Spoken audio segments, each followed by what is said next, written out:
پەرلەمانی عێراق بەپێی مادەی 58 دەستوری عێراق داوا دەکات کە تەمەنی خۆی درێژتر بکا و یاسای نوێ هەموار بکە، بەڵام داخوازیەکانی پەرلەمان شکستی هێنا و بەهۆی ئەوەی کە یاساکان دژی ئەم داوا کاریانە بوون. مادەی 50 ڕێگە بە پەرلەمان دەدا کە وەرزی یاسادانانی بۆ 3 ڕۆژی دیکە درێژکاتەوە. پەرلەمانتاران ڕویان لەم یاسایە نەکرد، وتیان لەوانەیە کە بابەتەکە لە ماوەی هەفتەیەک یان 2 هەفتەدا کۆتایی پێبێ و وتی شانتەمەنی پەرلەمان بەردەوامە تاکو و دادگای فیدراڵ پرۆسەی سەرکەوتوەکان پەشڕاست دەکاتەوە.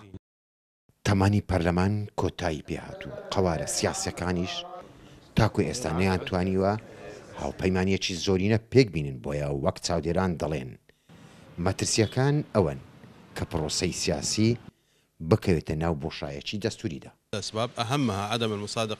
هۆکارە گرنگەکان تاکو ئێستا ئەنجامی هەڵبژاردن پێشڕاست نەکراونەتەوە و ڕێژەی سەختەکاری لە زۆربەی بنگەکانی دەنگدادا هەبوون، هەروەها هەژماردنی دەنگەکان کاریگەری خۆی لەسەر چەندین قەوارەی سیاسیدا لە ناوچەکەدا هەیە و هەروەها هاوبەشێک لە نێوان زۆربەی قەوارە سیاسەکاندا بۆ قۆناغی داهاتوو نییە، جگە لەوێش ڕوونبنەوەیەک نییە کە هاوپەیمانیەکی زۆرێنە پێک بهێنرێ بۆ دابەشکردنی هەرسی سەرۆکایەتەکان.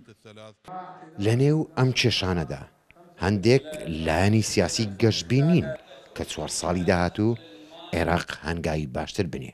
بەداخەوە ئەو گۆڕانکاریە سیاسی کە لە عێراق ڕوویداوە ڕاستە دەموچاوەکانەوەی کە هەستی پێ ئەکرێ زیاتر لە 230 پەرلەمانتاری نوێ هاتوون لەم خولە ئایندە ناوێن دەرچووە، واتە گۆڕانکاری لە دەموچاوە هەبووە، بەڵام لە نەخشەی سیاسەکە گۆڕانکاریکی ئەوتۆ نەبووە. پێم وایە زۆرێکە و سەرکردانی کە لە چەند ساڵی ڕابردووە حکومی عێراقیان کردووە ئێستاکە کەم و زۆر دیسانەوە پێگەی خۆیانیان هەیە.